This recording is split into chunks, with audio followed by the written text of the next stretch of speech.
Igboho and Nnamdi Kanu. They are all fighting, you understand, for their people to secede from the union called Nigeria. You understand? But both of them along the line were, you understand, betrayed by some people, you understand, for their selfish interest and greediness. But what happened?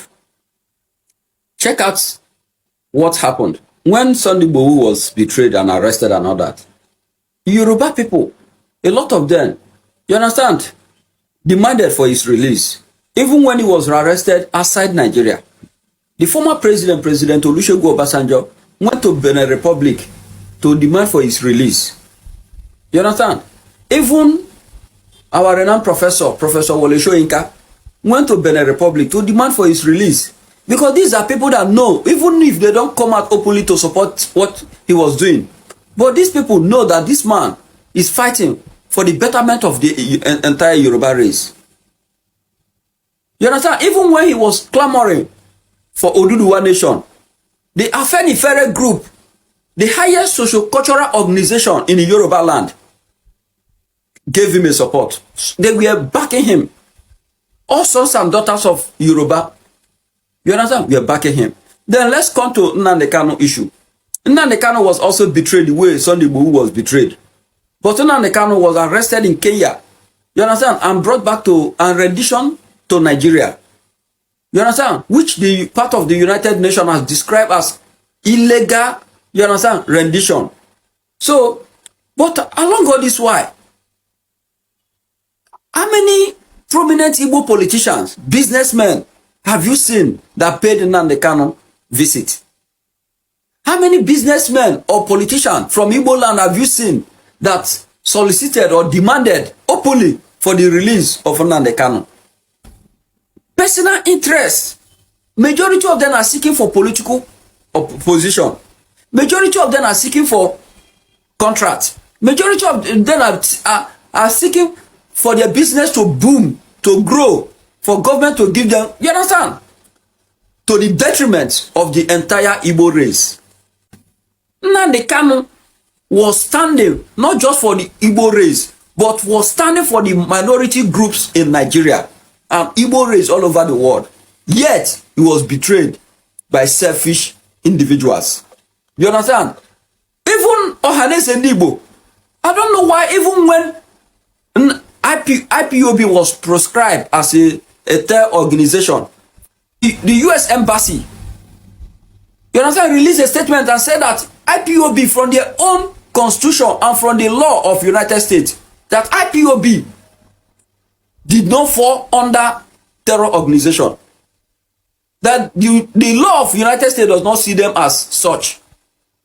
Even the Ohanes and Igbo, which is the highest socio-cultural organization in Igbo land, did not come out to demand the release of Nnamdi Kanu. Many of them were afraid, scared, because in one way or the other, some of them must have saw their hands.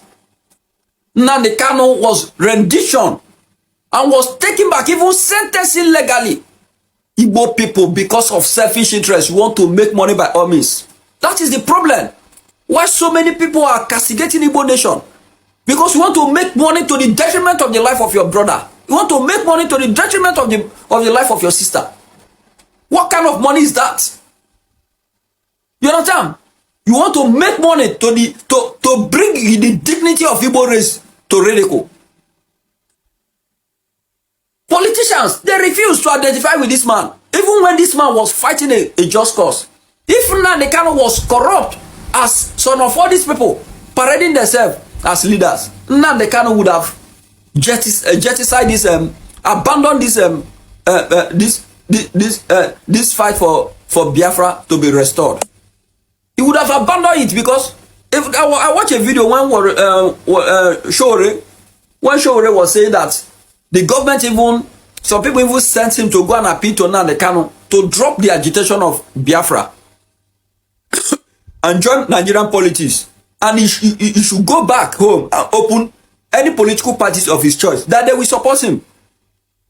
That if he come out to be the vice president, to be the governor, they will support him. You understand? There was also this rumor that was saying that he was offered Oyiwe vice presidential slot, and he refused. Yet some people are betraying him just because of maybe contract of even like 10 million naira. Mere contract. That is the problem with Igbo nation. It's not only Igbos in the southeast. It's also Igbos. It's also here in Igbo, in Anioma Igbo. You go to Ikwere, it's also there. You understand? So that is why I've been saying that Igbo race in the Igbo need to put away personal interest and stand for the collective interest of Igbo nation. You understand? So look at now, Nnamdi Kanu have been honored recently by state of Georgia. He was honored. You understand? Honorary US citizen, something of that nature. Meaning that they are disputing the sentence passed to him. Indirectly, they are telling the Nigerian government that that sentence, that judgment was unlawful, was illegal. Stand by what will benefit the entire Igbo race and not just your self-interest. All those people who took part in betraying Nnamdi Kanu, you understand? Their doomsday is coming. Their doomsday is coming because the universe has a way of paying people back. And it depends on who you betray. There are people you will betray, you will do evil to. I tell you, from you to your 10th generation, we never see peace. You will never see peace. Especially somebody fighting a just cause. Especially somebody whose hands are clean. Please, Igbo people, come together. Come together. And the ill treatment given to Igbo nation is too much. The marginalization, the impunity. I remember when the Northern Elders Forum, the spokesman came out and said, if this agitation Nnamdi Kanu is agitating, if the leaders of Igbo nation, their kings, their politicians come out openly and support, that them have no choice than to let them go. But how can they be clamoring when their leaders are not in support of it? You see, is why this thing have not been actualized is because of those who are benefiting from this system of government in Igbo land. And I don't even see why our kings could not come out openly and demand for the release of Nnamdi Kanu. If your hands are clean, you don't need to be afraid when speaking, when standing by the truth. All right, gentlemen. So United States is proposing to divide this country, Nigeria, into northern Nigeria and the southern Nigeria, just like there is North Korea and South Korea, where the north is going to be the northern communities and some other entities too, where the south Nigeria is going to be the southeast, the south and the middle belt. The reason for this division is that they want to make the northern Nigeria to be the Muslim Nigeria, where the southern Nigeria will be the Christian Nigeria. We'll say a lot of things about this man here in my next video. But for the sake of this division and for the sake of this video, just chill and watch this video here. Before I play this video here, let me tell you something. There's one thing that gives me confidence. In as much as we are not going to support division of the country, there's one thing that gives me confidence, is that this political propaganda that our politicians in Nigeria push, and it works for them in dividing and manipulating and destroying any movement made by the youth in this country, it actually works for them. It's definitely not going to work with the United States. United States made Nigeria a country of particular concern. Our politicians started pushing political propaganda on social media that they have conquered Boko Haram and they're all terrorist groups. United States never listened. 2 weeks ago, you started hearing things like, I am Igbo Muslim, I am Igbo Muslim. Where was that coming from? I was on live stream. Basically, I came on that live stream just to catch cruise with my fans, and we were just laughing and they were laughing. Somebody just came to the comment section and commented, I am Igbo Muslim. Who sent you? Like, who asked you who you are? Nobody asked you. What does that tell you? These people, deliberately from a group chat or from whatever political party they are, they push a political propaganda and pay a lot of people to come on social media to say it. Now, the reason why they are saying I am Igbo Muslim, I am Igbo Muslim, the reason has surfaced is because maybe the top politicians in Nigeria has received the intel that United States want to come and divide Nigeria into northern Nigeria that is Muslim and the southern Nigeria that will be Christian. Now they started pushing a political propaganda online saying I am Igbo Muslim, I am Igbo Muslim, so that it will be like the Igbos or the Easterns have a great population of Muslims too. If the Easterns or the Igbos have a great population of Muslims too, and the northern part of Nigeria has a great population of Muslims too, then maybe Nigeria will not be divided. And that's the reason why they started pushing that political propaganda. And that's exactly the reason why somebody like Kanu is still in prison today. Because now It was reported 3 days ago that 107 people were kidnapped in church in Kaduna again. Nigerian police force came out and denied it. It was not like they wrote a post. No, they were on press conference, on press statements. They were being recorded by all TV channels, and they say that it's not true. BBC Pidgin have to go to that location themselves, and they verify that it actually happened. Even that church is empty as I'm making this video now. So the reason why our politicians are protecting the interests of this terrorist group is the same reason why Kanu is in prison. Anybody that comes to be in the forefront of trying to destabilize the terrorist group, that person is going to end up in prison too. For the sake of this division that we are talking about now, if you are Igbo, you are Ibibio, you are Niger Delta, you are wherever you are in the east, and just pay attention to this video. Me, would you accept that the Igbos belong to Calabar and other states? I will answer you that question, and I'm going to ask you 2 other questions at the end of this video, so make sure you watch to the end. Before 1967, which was around the Civil War, the whole of the eastern community was one, and it was called the Eastern Region. The Eastern Region was not just a region, it was an autonomous region of Nigeria. They have their own government, the legislature, their leaders, their governors, which are head of state. Autonomous region of the country. The major tribes were number 1, the Igbos, the second, the Ibibios, and the third, the Ijos. They constituted the bigger population, the bigger impact, and the best in occupying significant position in leadership. Just like Nigeria have their capital as Abuja now, the Eastern region had their own capital during those times, which was Calabar, and it was later moved to Enugu. Just like Nigeria have a system of government now, which is democracy, the Eastern region had their own system of government, which is parliamentary monarchy, and they later changed from parliamentary monarchy to parliamentary republic. From parliamentary republic, they now changed to military dictatorship, which was in 1966 by Lieutenant Colonel Odumegwu Ojukwu. Just like Nigeria have their presidents, they had their own head of states or governors those times, series of governors, and the last one was Lieutenant Colonel Odumegwu Ojukwu before that, whatever nonsense that happened in 1970 happened. Just as Nigeria has its own legislature, the Eastern region had their own legislature. It was called the Eastern Region Assembly, which was divided into 2, the upper house and the lower house. The upper house is a house of chiefs, and the lower house is the house of assembly. They were autonomous. Just like somebody like you that love division so much, you are saying you are a River State person, you are a Calabar person. Those days, there was only one demonym, and that demonym was Eastern. All the Easterns were Easterns. The Eastern region was autonomous on their own. Now, just like I told you, the method that the Western communities have been using to hold the Africans in abject poverty over a long time is that when they want to eliminate any African leader, they will accuse that person of nonsense. After the accusation, they will come and eliminate that person, which is exactly what General Yakubu Gowon did in 1967. He accused the leader of this Eastern community, Odumegwu Ojukwu, of trying to use his dictatorship power to overpower all of these entities. After the accusation, he now came and divided the Eastern communities into 3: the East Central, the River State, and the Southeastern states. Some entities in this region started breaking out. The Eastern region started fighting themselves.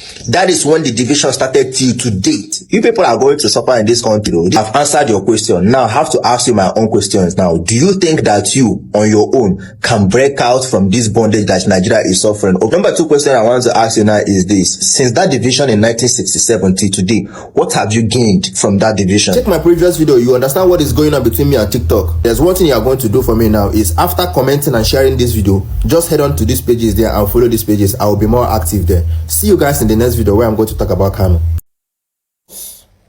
Are one tribe in Nigeria that don't like themselves.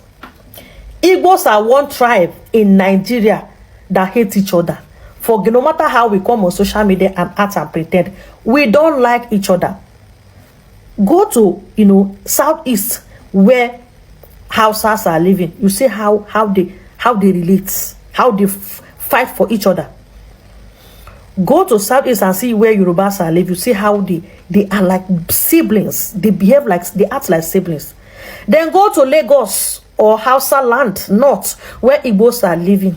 You see how they are betraying each other. Especially when the other one is more successful. They can even betray each other and get the business destroyed, get the person fired. Do you know why I'm saying this? So today, make una see this news. Sunday Igboho has been removed from wanted list after Olubadan and Oni of Ife intervention. So their king, the Yoruba 2 king, intervened on Sunday Igboho's behalf to remove his name on wanted list. And today, the news where we dey get from Nigeria Story be say Sunday Igboho has been his name has been released from the wanted list. That means this man now a free man. The crime this man commits is the same crime Nnamdi Kanu committed. Nnamdi Kanu is rotting in jail, life sentence, life imprisonment. A holy king intervened. If not because of Oli Alesoti and P2B, I have not seen any Southeast leader that's come up publicly and genuinely intervene. And the other Agocha, House of the Rep member, the rest, see what Senator Juzokali is saying. I wonder how he will feel after watching this video. Like after he heard this news about Sunday Igboho, how will he feel? Good day to our viewers all over the world and welcome back to Local Journal.